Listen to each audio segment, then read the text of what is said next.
नमस्कार, dB live Chhattisgarh में आपका स्वागत है। छत्तीसगढ़ की तमाम बड़ी खबरों के साथ मैं हूं सिमरन कौर। आइए देखते हैं आज की सुर्खियां। बीजापुर में नक्सली मुठभेड़ को लेकर गृह मंत्री का बयान, कहा 6 नक्सलियों के शव बरामद, सर्चिंग अभी जारी है। पूर्व सीएम भूपेश बघेल ने ईवीएम को लेकर दिया बड़ा बयान, कहा ईवीएम की जगह बैलेट पेपर से हो सकते हैं चुनाव, कार्यकर्ता रहे तैयार। और पूर्व सीएम भूपेश बघेल के ट्वीट पर गृह मंत्री विजय शर्मा का तंज, कहा जब कांग्रेस की सरकार बनती है तो ईवीएम ठीक होता है। बीजापुर जिले के बासागुड़ा थाना क्षेत्र के चिपुर भट्टी इलाके में सुरक्षा बलों की टीम और नक्सलियों के बीच हुई मुठभेड़ में 2 महिला माओवादी व 4 पुरुष माओवादी के शव बरामद हुए हैं। सर्चिंग के दौरान पुलिस ने भारी मात्रा में हथियार व गोला बारूद जब्त किए हैं। नक्सली मुठभेड़ को लेकर गृह मंत्री विजय शर्मा ने कहा कि बीजापुर में सुरक्षा बलों और नक्सलियों के बीच मुठभेड़ हुई है, जिसमें 6 नक्सलियों के शव बरामद हुए हैं। बीते दिनों भी ग्रामीणों की हत्या की जानकारी सामने आई थी। सुरक्षा बल इस घटना के बाद सर्चिंग कर रहे हैं। वर्तमान में मुठभेड़ समाप्त हो चुकी है। इससे पहले जो कायरतापूर्ण कार्यवाही में ग्रामीणों की हत्या की गई थी, उसको ही ट्रैक करते हुए सुरक्षा बल के जवान गए थे और उसी दिशा में मुठभेड़ हुई, जिसमें 6 नक्सलियों के शव बरामद हुए हैं। काफ़ी सामग्री बरामद हुई है। ऐसा ही अंदेशा है कि ये वही लोग हैं जिन्होंने ग्रामीणों की हत्या की, परंतु इसका अभी कंफर्मेशन होना बाकी है। लेकिन ये सत्य है कि सुरक्षा बलों के साथ मुठभेड़ में 6 नक्सली मारे गए। लोकसभा चुनाव की तैयारियों के बीच पूर्व सीएम भूपेश बघेल ने सार्वजनिक मंच से ईवीएम को लेकर बड़ा बयान दिया है। उन्होंने कहा कि चुनाव ईवीएम की जगह बैलेट पेपर से हो सकते हैं, लेकिन इसके लिए कांग्रेस के कार्यकर्ताओं को तैयार रहना होगा। पूर्व मुख्यमंत्री व राजनांदगांव सीट से कांग्रेस प्रत्याशी भूपेश बघेल ने पाटन में कार्यकर्ता सम्मेलन के दौरान कहा कि चुनाव ईवीएम की जगह बैलेट पेपर से हो सकते हैं, लेकिन इसके लिए कांग्रेस के कार्यकर्ताओं को तैयार रहना होगा। सभी कार्यकर्ता चुनाव के लिए नामांकन करेंगे तो ईवीएम की संख्या कम पड़ जाएगी और ऐसे में यदि एक सीट से 375 से अधिक प्रत्याशी हुए तो वहां चुनाव ईवीएम की जगह बैलेट पेपर से चुनाव होगा। ऐसे में कांग्रेस की जीत निश्चित है। पूर्व सीएम भूपेश बघेल द्वारा ईवीएम को लेकर उठाए गए सवालों पर भाजपा प्रदेश प्रवक्ता संजय श्रीवास्तव ने कहा कि भूपेश बघेल का यह कहना कि ईवीएम को हटाने के लिए 375 उम्मीदवारों को उतारा जाए, यह एक निश्चित हार को देखकर स्क्रिप्ट लिखने का काम कांग्रेस पार्टी कर रही है। 5 सालों में पूर्व मुख्यमंत्री भूपेश बघेल को लोकतंत्र, कानून का विधि विधान पर विश्वास नहीं रहा। देखिए, पूर्व मुख्यमंत्री भूपेश बघेल जी का ये कहना कि ईवीएम को हटाने के लिए 375 प्रत्याशी को उतारा जाए, मुझे लगता है ये एक निश्चित हार को देखकर स्क्रिप्ट लिखने का काम कांग्रेस और पूर्व मुख्यमंत्री भूपेश बघेल जी कर रहे हैं। जिस कांग्रेस को, जिस पूर्व मुख्यमंत्री को 5 साल भी न तो लोकतंत्र पे, न कानून पे, न विधि विधान, किसी व्यवस्था पर कभी भरोसा नहीं रहा, विश्वास नहीं रहा, उसी का एक बार फिर से प्रकटीकरण कर रहे हैं कि इस तरह का एक षड्यंत्र रचा जाए कि 375, 380 लोगों को उतारा जाए और ईवीएम से चुनाव ना हो। इस ईवीएम को लेकर कांग्रेस ने बहुत सवाल खड़े किए, यहां तक कि सुप्रीम कोर्ट ने भी इसको खारिज किया। बल्कि ये कहा गया कि ईवीएम के मामले को लेकर यदि कोई फिर से इस तरह कोर्ट में आता है तो उसके खिलाफ में कार्रवाई की जाएगी। छत्तीसगढ़ में लोकसभा चुनाव के प्रथम चरण के लिए आज नामांकन का अंतिम दिन है। पूर्व सीएम भूपेश बघेल के बैलेट पेपर से चुनाव होने के ट्वीट पर तंज कसते हुए गृह मंत्री विजय शर्मा ने कहा कि पूरे विश्व में ईवीएम की प्रशंसा हो रही है। जब कांग्रेस की बंपर सीटों से सरकार बनती है तब ईवीएम ठीक होता है। मीडिया से चर्चा करते हुए गृह मंत्री विजय शर्मा ने कहा कि ईवीएम मशीन की प्रशंसा समूचे भारत में नहीं, पूरे विश्व में है। जब चुनाव आयोग ईवीएम हैक करो कहता है तो कोई आते नहीं। कांग्रेस की बंपर सीटों से सरकार बनती है तो ईवीएम ठीक होता है। जब स्वयं को चुनाव लड़ना होता है तो ईवीएम खराब हो जाता है।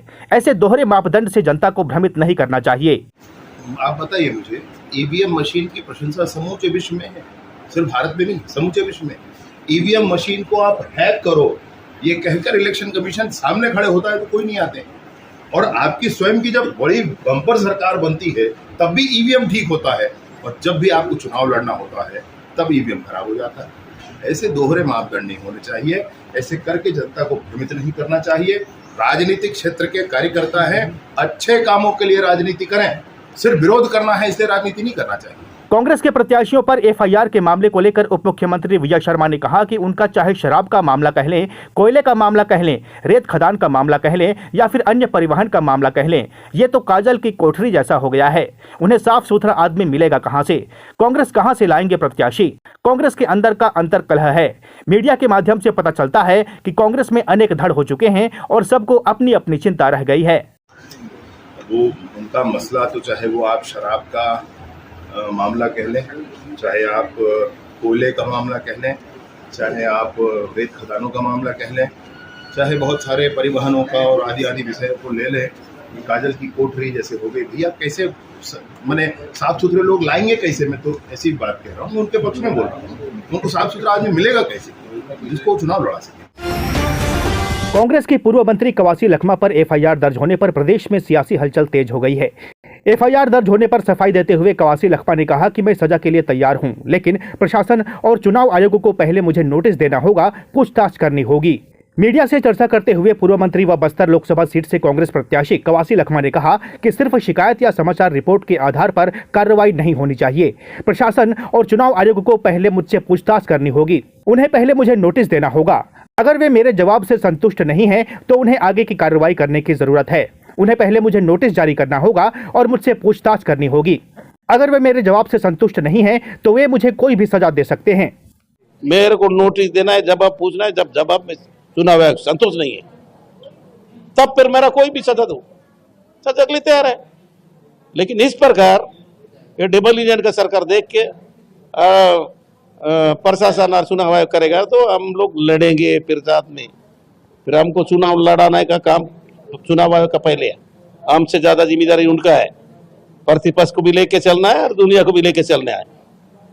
तो नियम से बाहर जाएंगे, ये ठीक नहीं है, ये मन मर्जी नहीं चलेगा भाई। कांग्रेस प्रवक्ता धनंजय सिंह ठाकुर ने कहा कि बस्तर लोकसभा सीट से कवासी लखमा को प्रत्याशी बनाए जाने के बाद भाजपा ने हार स्वीकार कर ली है। भाजपा हमेशा से विपक्षी दल के नेताओं के खिलाफ चरित्र हनन का प्रयास करते रही है। बस्तर लोकसभा सीट पर कवासी लखमा बड़ी अंतर के साथ जीत दर्ज कराएंगे। बस्तर लोकसभा सीट में कवासी लखमा जी को प्रत्याशी बनाए जाने के बाद भाजपा ने हार स्वीकार कर ली है और आदतन अनुसार जन्मजात भाजपा हमेशा से विपक्षी दल के नेताओं के खिलाफ चरित्र हनन का प्रयास करती है। ये तो राष्ट्रपिता महात्मा गांधी जी के चरित्र पे कीचड़ उछालने वाले लोग हैं। तो ये जो हमारे प्रत्याशी के जो कीचड़ उछाल रहे हैं ना, ये इनकी मनोदशा है, इनको यही सिखाया भी जाता है। लोकसभा चुनाव में अब कुछ ही दिन शेष हैं। कांग्रेस ने शेष बचे चारों प्रत्याशियों के नाम घोषित कर दिए हैं। लोकसभा चुनाव को लेकर कांग्रेस व भाजपा नेताओं के बीच आरोप प्रत्यारोप का दौर जारी है।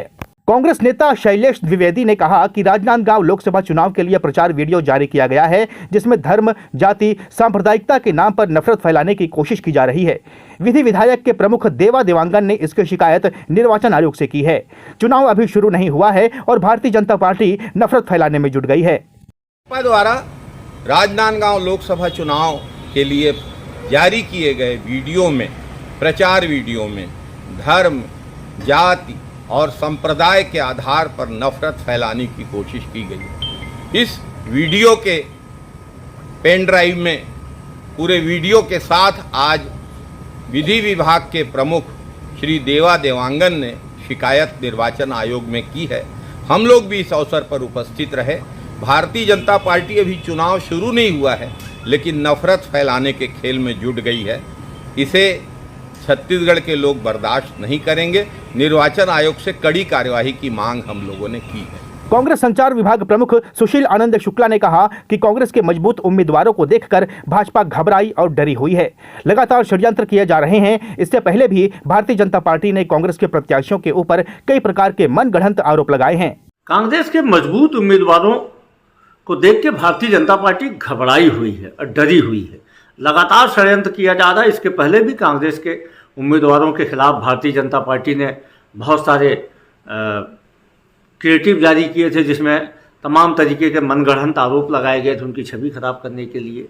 पूर्व मुख्यमंत्री भूपेश बघेल के खिलाफ जैसे ही वो प्रत्याशी बने ईओडब्ल्यू में मुकदमा दर्ज किया गया। अब कवासी लखमा जी के खिलाफ भी इसी प्रकार की भारतीय जनता पार्टी साजिश कर रही है, उनकी छवि खराब करने की कोशिश कर रही है।